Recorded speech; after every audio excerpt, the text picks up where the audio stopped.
You're locked into the Grizzly Digital Network. It's time for Grizzlies Live. Now, let's go live to the voice of the Grizzlies, Matt Mahoney. Stand behind the camera. Hello, ladies and gentlemen. Welcome to Grizzlies Live here at Newk's Eatery. As always, I'm your host, Matt Mahoney, and today we're starting things off with our head softball coach, Ihlenburg. Coach, how are we doing? Leading off the show, Matt. I'm excited. Absolutely. Can you do as well as Cassie Littlefield does leading off? I mean, I just saw Cass before I came. We fist bumped, we high-fived, we hugged it out. So yeah, I've got all the Cass juice I need right now. We two games over the last 7 days. We'll talk about both of them on the road. Let's start with Saturday. Coastal Georgia, a sweep down there in Brunswick, a 4-0 win. Bikey gets the win. Cassie Littlefield hits another home run. What was the atmosphere like going down there to Coastal Georgia? Because you guys haven't been on the road in a while. Yeah, we're in our road stretch right now, and we really just went down there with kind of a purpose behind, hey, we need to get some things rolling on the road. If we want to see anything at the end of the season, we, again, need to know what it's like on the road. So going down to Brunswick, it was a good team in Coastal Georgia. They've got some very talented athletes, but we were able to string together those hits at key times. A 4-0 win and a 7-2 win as Katie Lang picks up the win in game number 2. And again, it goes back to what we keep talking about, this storyline throughout the season. It's a three-headed monster inside that center circle, and any day of the week you could pick any single one of them. It's a fantastic problem. You know, I'll take Medusa in the circle if that's what you want to call it, because I want the girls to understand that it's a different team every day that they play with, and it's a different team obviously that we face, so you want to know you have 3 different tools to use in that arsenal. So you picked up 2 wins in Coastal, got rained out again, or whatever you want to call it, on Sunday versus Middle Georgia. Would really like to have played that series, especially back-to-back days, but yesterday we go down to Point, pick up a split there, a 3-2 win and a 1-run loss there. Bikey again picks up the win. But I think what jumped out to me was 8 hits by 8 different players. You kind of got it done. Right. Everybody executed up and down the lineup. Absolutely. You know, it started in the first inning, and we scored 2 in the first and then went a little cold, but we were hitting every inning. So we really count on each other in those games to kind of, you got to string it together.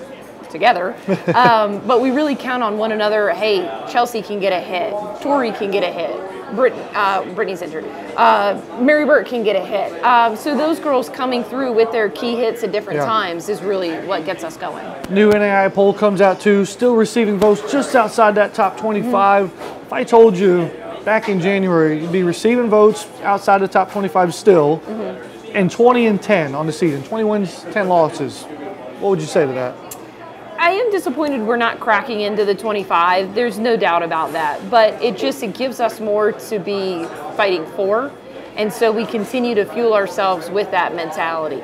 We know that one of the keys to being in the postseason may be an at-large bid. Yeah. We are in a unique situation without a conference.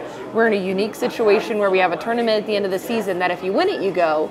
But you have to really think in the top 20 in order to be in that, hey, you might make it to the next round. So it puts a little target on the things we need to work on. And we got some games coming up that might get us in there. USC Buford again, we played well against them as well. So you've got some opportunity at AUM at the end of April. I know it's a long way away, but do you get to the point now where you kind of, as a coach, maybe, man, I've got to figure out who I'm going to throw 1 and 2 in those big matchups? I definitely think who am I going to throw 1 and 2. But I don't want to get to a point for opponents to scout what we do to become predictable. That you're always going to see Bikey, so here's our game plan. You're always going to see Katie, so here's our game plan. And to be honest, we had Chelsea Palazzo ready to go. She just fouled one off her foot in the first game.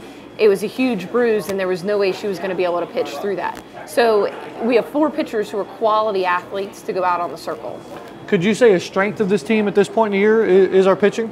Definitely a strength, you know, and really the way that they approach their craft as far as mixing pitches in between innings, if something's off, changeup's not working, they'll go and work on it in the bullpens, and it really sets the standard for the rest of the team defensively and offensively what we can accomplish. What's something that maybe that hasn't lived up to expectations, but in order to maybe crack that top 25, make a run in that AI tournament, what's something we can improve on?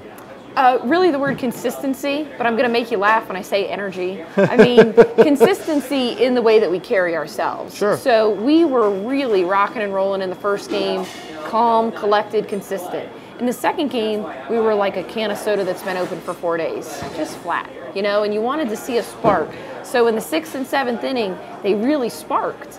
And it was it was tough at the end. We had a runner at second. We had Tori Heineman up. She hits a smoking line drive to center, and the center fielder makes a diving catch for the third out of the game. And you have to sit there and go, we just didn't carry it for 7 innings, and that's what a loss is. You carry it for 2, well, that's the first and second inning, and we're now up 2-0. But in the 7th, you're fighting for it as opposed to you're taking it in the first and second. And that needs to change. And the girls know it. We work hard, and we're going to get there. Sounds good. Well, Coach, this weekend you're going to get to Montreat, North Carolina, doubleheader with another AAC foe. What are you looking forward into playing them, and what do you know about the Cavaliers? The Cavaliers, again, come with some strong athletes. They've got some very good hitters. Their record isn't probably indicative of what their talent is. You know, they've lost some close games as well, so they're looking at us as a benchmark as well. What can their program improve on? And we played some tough games with them last year. You know, we were 3-1 in the 4 games that we played them, but I really look forward to having a chance to travel again and set ourselves back on a winning streak.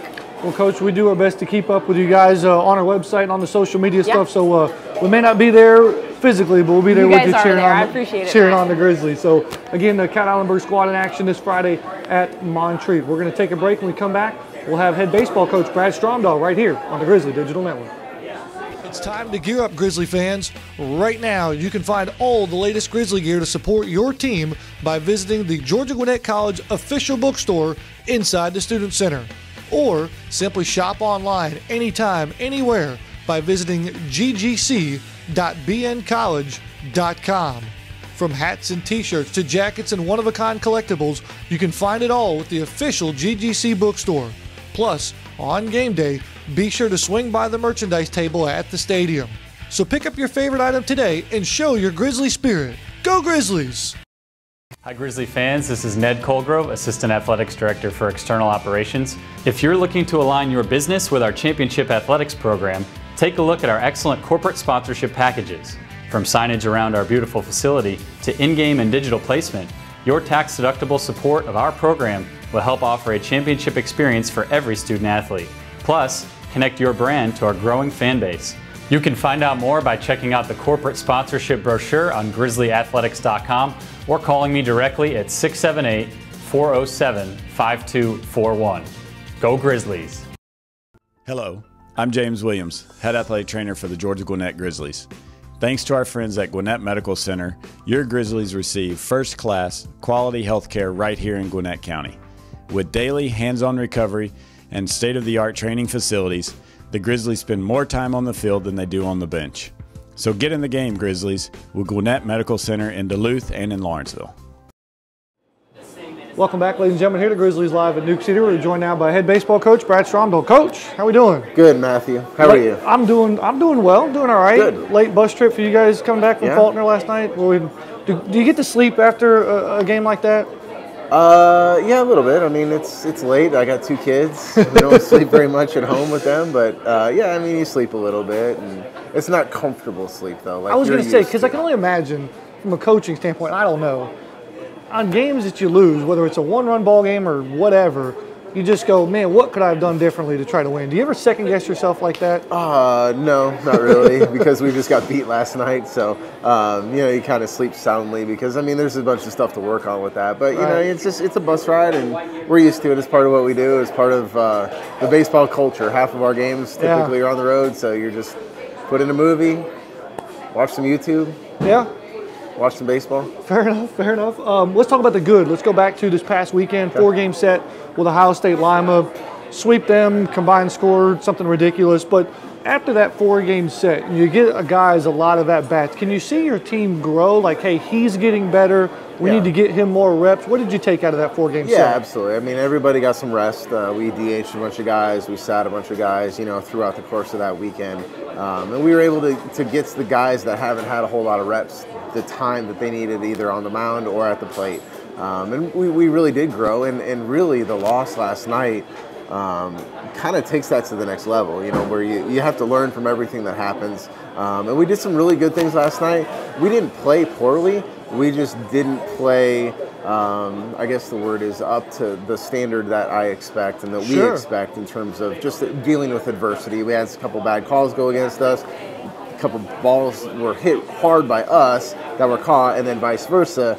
A couple balls that just shouldn't have been out, should have been outs for them, fell in. it's just we just didn't deal with it well last night, and it's really, really a good team. So you know, the Ohio State Lima series, coupled with the Faulkner loss, I think is a really good experience for us. Yeah. And now we have to go to Talladega next weekend and you know, kind of put it all together. And I found it's baseball. I mean, 101. You get a bunch of 2-out hits and RBIs against Ohio State Lima. We come up short and more so can't close it on defensively with 2 outs, and it cost you the game. And is that sort of something you can work on today, tomorrow, and moving forward? Like, hey, listen, this is a part of the game we can focus on. Yes, we're 27-6, but we got to come up clutch. Yeah, it's not X's and O's anymore. It's not. It's approach. It's fine tuning things. Where Faulkner was really good on the mound is they didn't miss middle with any single pitch. Yeah. When we missed middle, and it was hit hard. And you know, in order to win a national championship, you have to work on the edges, and if you miss away. You know, unfortunately, we missed down the middle with a couple of balls, and they were hit hard, and rightfully so against a good team. You just can't miss it. So those are the things that we need to work on. It's not the base running. It's not necessarily the hitting. It's really when to run, when not to run, getting a good jump. We got thrown out on a back end of a double steal last night because the guy at first wasn't ready to go, and the guy at second took off and did exactly right. Had it walking, standing up, but the guy was just half a step late. We got to either shut it down or expect the guy to go in front. And it's what we do. It's not like we, you know, this scouting report is kind of out that we steal a lot of bases. So it's not like it came as a surprise that he left second base. So it's the mental part of the game. Absolutely. If I told you all the way back in January, even before we even started the season, we'd be 27-6 right now and number 5 in the NAIA poll. Would you take that? Yeah, no, absolutely. I mean, I think you'd be crazy not to take that. You know, it's part of the game that, you know, you don't really look at this stuff. We always look about what's next, what's the next game, what's the next game. And big picture is kind of more the coaching aspect of it. Record kind of just indicates where you're at that point in the season. So we still got a long way to go. We still got a lot of games to play. And, you know, we got to prepare ourselves to win the AII tournament and then get into the regional and, you know, hopefully win the regional, go back to the World Series and see what happens. Absolutely. You just mentioned that process and getting better. What are we good at right now? You can hang your hat on when we roll the ball out there, we put on our uniform, we're going to be good at what? I think we're great playing at home. That's what I think. I think we're really comfortable playing at home. I think that it comes easy. We have a routine. We know exactly what's going on. Just everything is the same. It's been the same for the last 30 games. And now we go on the road, it's a little bit different. Your sleep schedule's a little bit off, your BP's off, new field, bumpy conditions, wet conditions, big field, small field. We have to get comfortable with playing on the road. And that's the thing that we do best is play at home. The thing that we do worst right now is play on the road in terms of not the X's and O's again, but just being able to deal with being out there, and that just takes time. And you know, we got a good little stretch coming up, so we should get better. You're going to be on the road a lot here the next couple of weeks here. It sounds to me like it's mentally. It's between the ears for this group. How do you improve a team mentally? That's a tough question to answer. Well, they're young. They're young. We lost. Excuse me. We lost 15 last year. And we brought in, I think there's 15 or 16 new kids on this team. It's getting them to understand the system, what we're trying to do, what we're trying to accomplish, and not be selfish about it. And selfish is not a negative selfish. Absolutely. It's, you know, if you strike out 2 times, Matt, which you've done before in your life, I'm sure, it's how you handle the third at bat and what you do in terms of how you play defense, what your approach is the next at bat. Because, you know, after your third at bat, fourth at bat, you're into the bullpen, back end of the bullpen, guys that throw a little bit more strikes, guys that have better sliders, change-ups. So they're going to pitch you a little bit differently going into that, and it's how you would deal with that part of it that we don't deal with really well. There's a bunch of guys that do. Most of them are returners. And so the guys that we got to continue to coach up, and that part of it is literally the seat time, the ride time, which is why we needed the Ohio State Lima to get them the ride time and the at-bats and the mound and deal with that and deal with the strikeout, deal with the bat out, deal with the, you know, two hits in a row. Do you get too big, you know, because it could go on the flip side. So there's a lot of good things that we're working on, but definitely right now it's the maturity, growing as a baseball player, understanding the game. And you hit the nail on the head there. That's probably what's overlooked by this group is so many times we get familiar and we're new to this, second year in the NAIA. So we see us still in the top 5. We still with so many wins and playing so well and scoring well and pitching well. It's a different team from last year to this year. No, absolutely. And that's probably what's overlooked. Last year's team had the mental fortitude to just run through brick walls for each other. And this year's team is still learning how to play with each other a little bit and how to lead, how to grow, how to deal with some adversity. I mean, we haven't had a whole lot of adversity this year. You know, we lost 5 games. I think 3 of them were pretty early in the season. We lost 1 about halfway through the season, this season so far. Yeah. And then we lost this last one. And so, you know, it's dealing with being behind and coming from behind. It's dealing with just the stuff, like you said, it's just how to play the game the right way all the time, no matter where you are in the country. And what's interesting, maybe a good measuring stick, is this coming weekend with Talladega. Yep. 1, 2, or 3 at home. Can we learn? Can we grow? It'd be a good measuring stick this weekend for Talladega. No, what are you looking forward to? You know what? I'm looking for the same thing as we did Faulkner, is to go on the road, sleep in a hotel. It'll be our first night and overnight, which is, you know, crazy to say it. You know, we're 32 games into this, and we haven't been on the road overnight yet. Yeah. But that's the great part about, you know, Dr. Wilson and what we've been able to do here is just be able to create an environment to play at home. But by going on the road, it's part of what we need to get used to. And Talladega is going to be a good challenge. They got a really small ballpark. The wind blows out, from what I understand. Which is complete opposite of what it was like in February here. Exactly. So what we have to do is we have to just go out there and deal with the elements, deal with the umpires, deal with just the environment as a whole, learning how to wake up in the morning and eat breakfast. And, you know, it's all of the other things that we're not used to doing, and we need to go out there and do it. Absolutely. A 3-game set this weekend at Talladega. Single game on Friday. We'll play the doubleheader on Saturday. You can catch all the recaps and information. Log on to grizzlyathletics.com. Coach, thanks for stopping by today. Thank you, Matt. Good luck. Be safe on the road, okay? Thank you. You as well. We'll take a break. We'll come back, and we'll have, interestingly enough, men's soccer coach Steve DeCou right here on the Grizzly Digital Network. The Georgia Gwinnett Grizzlies compete in the heart of Gwinnett County in metro Atlanta. The Grizzlies currently field 6 teams and compete at the state-of-the-art Grizzly Athletics Complex. Georgia Gwinnett College is transforming higher education and celebrating 10 years since its charter class in 2005. As you plan your next trip to see the Grizzlies, log on to grizzlyathletics.com and select the Visitor's Guide. From driving directions to local points of interest and a listing of our proud sponsors, log on to grizzlyathletics.com. Hi Grizzly fans, this is Ned Colgrove, Assistant Athletics Director for External Operations. Are you interested in helping offer a championship experience for every single one of our student athletes? Come join us in the Grizzly Club. You can call me directly at 678-407-5241 to learn more, or see our Grizzly Club information online at grizzlyathletics.com. There you can check out our member benefits like game tickets and insider events, plus make your online donation. We can't wait to have your support of our student athletes and welcome you to the Grizzly Club. Do you have what it takes to compete for the Georgia Gwinnett Grizzlies? Hi, this is Dr. Ian Potter, Assistant Athletics Director for Compliance and Academic Services. If you are interested in becoming a Grizzly through character-driven intercollegiate athletics, visit grizzlyathletics.com and then look under the Student Athletes section. We offer opportunities to students both near and far to pursue academic and athletic excellence here at dynamic Georgia Gwinnett College. Find out more today about wearing the green and gray at grizzlyathletics.com. Go Grizzlies! Stevie?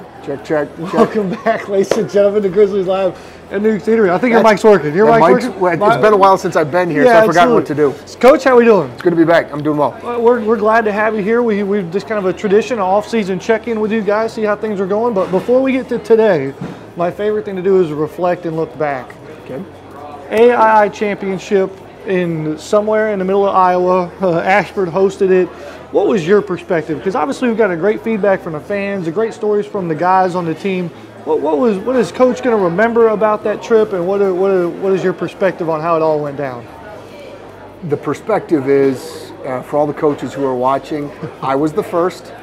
I repeated my championship first, so I haven't won a national championship yet, but we did repeat the conference championship. Now, all seriousness, it was great the way that we persevered. We went through all the adversity. Yeah. We went to Iowa. We all got frostbite on our toes. I mean, to go into that game against Cal State San Marcos, pull out the win, right before we're going to penalty kicks. Yeah. Then to go play Houston Victoria in the tale of two halves, where we played them off the park the first 45 minutes. The second half, the snow's coming.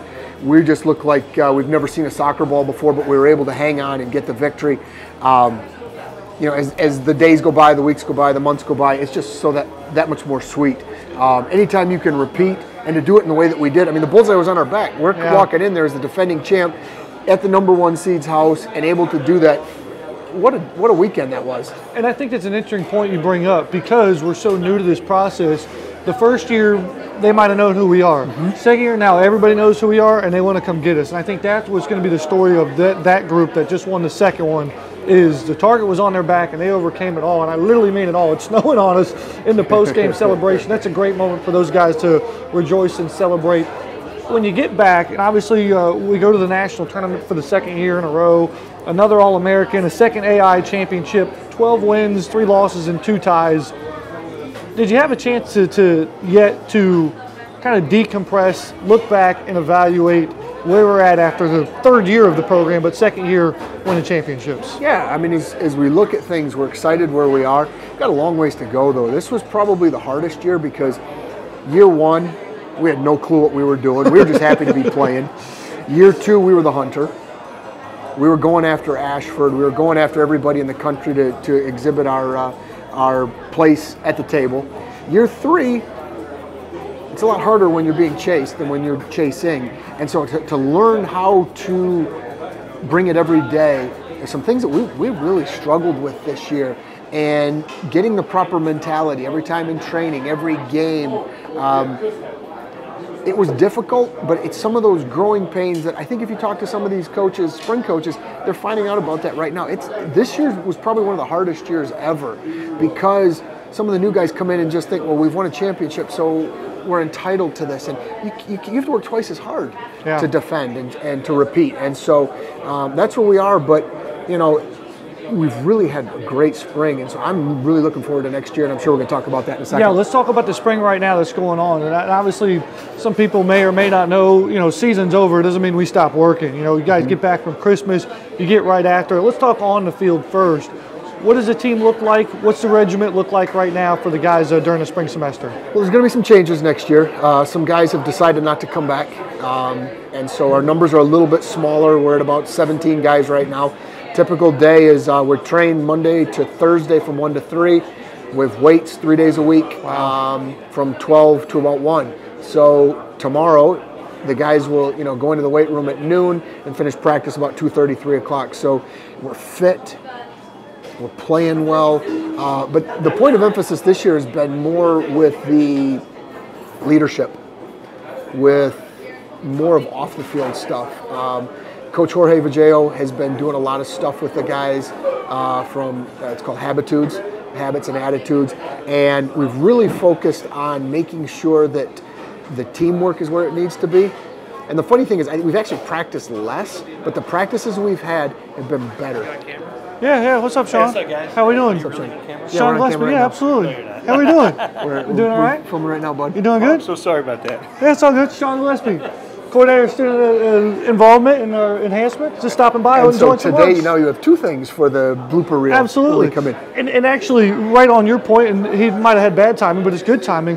One of the things you guys have been doing great off the field is your enhancement with the student athlete experience that Sean's in charge of with community service. You really attacked it this offseason. We've attacked it because as I evaluated the season, we were a team, but we weren't a cohesive unit. We weren't a bunch of guys who, it was definitely something I felt we could improve on. The soccer part we do well. I felt we maybe neglected a little bit of that. And so this year we've gone to a children's home to just show them that, you know what, your home lives, no matter where you're coming from, you probably got it better than these kids who are in an orphanage, plus to work and give back a bit. Then about 2 weeks later, we went to the Special Olympics. And so just to show these guys that health, you've been blessed. I mean, to be a college athlete, to be where you are today, there's, you know, we went to and we did powerlifting, which had a bunch of them scared because we got some clips of this here coming up. One guy deadlifted over 600 pounds. You've seen soccer players, we're not that big. No. It took like 6 guys on each side just to make sure we could help him get it up. And then we went with to a mobile home community where they've got a youth soccer league, and we helped clean the field. And to call it a field, I mean, it was just basically a dirt patch. And just to show these kids that, you know, what we have here at this school, you're fortunate. So you're fortunate with your home life. It's not as bad as you think. You know, your physical gifts, the fact that you're healthy, you're blessed with that. And then, you know, to show these guys that you're pretty blessed with where you are today. So just to get them out of their comfort zone. And what I've noticed is that we haven't practiced as much, but what we do on the field now, they're more together, and we've set the tone for the upcoming season that the returning players have now got a great foundation. We're going to continue to do more of this, and you know, it'd be nice, if we win the Grizzly Cup, that's nice. But at the end of the day, it's more about helping these guys grow as people, to grow as men, to understand that, you know what, it's not as bad as you have it, and what you think your problems are pale in comparison to others. Absolutely. You talk about the returners, they're coming together. Coach May is always on the road recruiting. You're on the road recruiting. What's the new group of Grizzlies looking like, and how's recruiting going as you bring it all together going into the fall? Coach May leaves Monday for Barcelona, Spain. Coach May's passport's about full this year.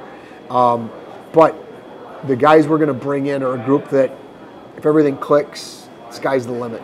But I think the positive, the internationals we're always going to get, because who would not want to come to Atlanta, come to our facilities and things like that? Where we're really starting to make inroads are with the Georgia kids. Wow. Got our first couple of Division I transfers coming in. We're starting to get the higher level youth player. We got a couple kids coming out who've played in the Premier League, which is probably about the second tier, and we're starting to get some of their best players. We're getting looked from the top level players. So it's taken us time to crack that market, but based on our success, based on our facilities, based on the guys that we have in the team who've been great ambassadors, we're starting to get the better Georgia player, and that's what we need. We get those guys, plus with what we've been able to get, our goal is to win championships, but you know, we want to be like Chase and get the big fat ring, not the little conference ring. Those, I got 2 of those, but I want the big fat one, and we want to win championships, and so we feel we're putting a group in place that's going to be able to compete on all levels. I mean, our second game's against the defending national champion. Yes, sir. So, let's get at it. Well, Coach, I can hear it in your voice, your excitement. I know it's hard to say here. We're in the middle of March in baseball and softball and tennis, but I'm looking forward to soccer season, man. Thanks, really looking forward to it. And we'll see you on down the road here soon, okay? Thank you. Enjoy some off time if you can a little bit. I'm relaxing. Okay. Got a big vacation, going to Disney in June, taking the little one. Sadie will love that. Dad, Mom love it too, so it's a good team. Fair enough. He's Steve DeCou, head men's soccer coach here at GGC. We're going to take a break. We'll come back, put a nice little bow on this show. You're watching Grizzlies Live at Newk Eatery on the Grizzly Digital Network. Hi, I'm Sean Gillespie, coordinator of Student Athlete Enhancement for Grizzly Athletics. At Georgia Gwinnett College, we uphold the NAI's Champions of Character values of integrity, respect, responsibility, sportsmanship, and servant leadership. It's our mission to develop lifelong leaders of character through academic and athletic excellence, producing standout citizens for our community. We want our friends, family, and community to be proud to cheer on the Grizzlies every single day. Character-driven intercollegiate athletics are what we're all about. Go Grizzlies! Do you have what it takes to compete for the Georgia Gwinnett Grizzlies? Hi, this is Dr. Ian Potter, Assistant Athletics Director for Compliance and Academic Services. If you are interested in becoming a Grizzly through character-driven intercollegiate athletics, visit grizzlyathletics.com and then look under the Student Athletes section. We offer opportunities to students both near and far to pursue academic and athletic excellence here at dynamic Georgia Gwinnett College. Find out more today about wearing the green and gray at grizzlyathletics.com. Go Grizzlies! Hi Grizzly fans, this is Ned Colgrove, Assistant Athletics Director for External Operations. Are you interested in helping offer a championship experience for every single one of our student athletes? Come join us in the Grizzly Club. You can call me directly at 678-407-5241 to learn more, or see our Grizzly Club information online at grizzlyathletics.com. There you can check out our member benefits like game tickets and insider events, plus make your online donation. We can't wait to have your support of our student athletes and welcome you to the Grizzly Club. Welcome back, ladies and gentlemen, here to Grizzlies Live. How about some audio, Tamara? Let's check that out. Welcome back, ladies and gentlemen, here to Grizzlies Live at Newk Eatery. We've lost our mic here. Colin, why don't we take another break here? Let's run a commercial break and we'll figure this out when we come right back. You're watching Grizzlies. The Georgia Gwinnett Grizzlies compete in the heart of Gwinnett County in Metro Atlanta. The Grizzlies currently field 6 teams and compete at the state-of-the-art Grizzly Athletics Complex. Georgia Gwinnett College is transforming higher education and celebrating 10 years since its charter class in 2005. As you plan your next trip to see the Grizzlies, log on to grizzlyathletics.com and select the Visitor's Guide. From driving directions to local points of interest and a listing of our proud sponsors, log on to grizzlyathletics.com. Live at Newk Eatery. Appreciate all of you guys tuned in here today. As great show as always. Kat and Brad able to make it, as well as Coach DeCou. We're looking forward to the soccer team back in the fall. Who was not here today was Chase Hodges, our men's women's tennis coach. They're actually on the road today. Women's tennis is at Clayton State today. That first serve is going to happen at 2:30 on the road. And so Chase unable to make it here today, but as always, we want to wish them luck. And always stay tuned to GrizzlyAthletics.com for the latest information. Brad Stromdahl's baseball squad will be on the road this Friday and Saturday at Talladega. Single game Friday, doubleheader on Saturday. And again, stay tuned to GrizzlyAthletics.com for all of that information. Softball's on the road too as well. Everybody's on the road here. Everybody's gone away from us. They don't want to play here anymore. But softball's going to Montreat on Friday, doubleheader set for 4 o'clock. And again, stay tuned to GrizzlyAthletics.com. We got a tweet of the week for you here. Is coming to you from watching the Grizzly Digital Network here, as Adam Barrett was tuned in live watching the baseball game, and he used the hashtag Grizzly Athletics as well as Grizzly Digital Network. And fans, you can use any of the hashtags you see on your screen right there, and you can be our Grizzly Athletics tweet of the week. Thumbs up, baby. No Clay here today, so this is all on y'all. Thumbs up. We got a couple going there, but nonetheless, we'll have the conference together. But that's all right here. We'll get things figured out. As always, stay tuned every Wednesday at 12 noon. Grizzlies Live right here. Signing off saying so long, everybody. This is the Grizzly Digital Network. We'd like to thank our corporate sponsors for making today's broadcast possible. You can watch archive broadcasts and feature stories in the On Demand tab of the Grizzly Digital Network. For the most recent information, log on to GrizzlyAthletics.com.